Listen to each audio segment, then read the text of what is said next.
Alex Miller, Scripps News Group, New York.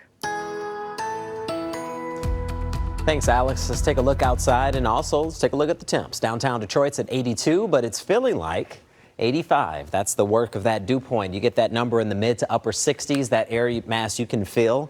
And the air mass you can wear, it's out there, so it's always going to feel like you have an extra layer on anytime the humidity gets that high. Winds are from the south, not providing much of a breeze at about 5 to 10 miles an hour, currently checked in at 8. Here's a quick snapshot of the muggy meter, the dew points, the direct measurement of moisture in the air. You start to get up into the upper 60s and the 70s. It starts to feel kind of tropical.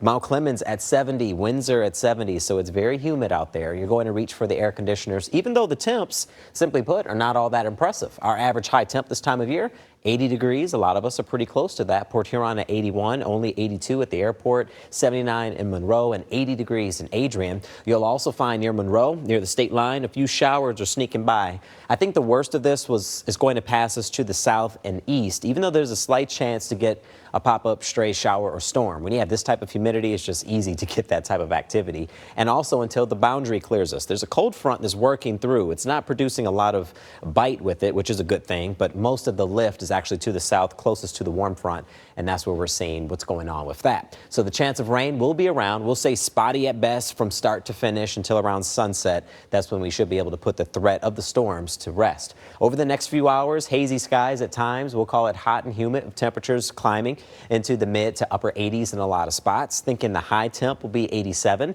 That should be where we still are for the first pitch, 6:40 for the Pirates. Hot and humid, slight chance of rain, but I think most of us should get away dry for today. It may not be the case for tomorrow. In fact, as early as tonight, the chance of a storm will be there, even though I think better chances will hold off until the afternoon. There is a risk of severe weather, level 2, level 3 risk between areas from Detroit out near Ann Arbor. That means an enhanced risk of severe weather. The timing for that, at least the worst of it, even though we'll see some action before the main line, between 5 and 7 o'clock is when that line will form, and it'll take a couple of hours for it to pass through Metro Detroit. So I would say stay weather aware between 5 p.m. and 10 p.m. as that severe weather makes its way through. As far as the forecast goes, we'll cool down to the 80s, but look at the weekend.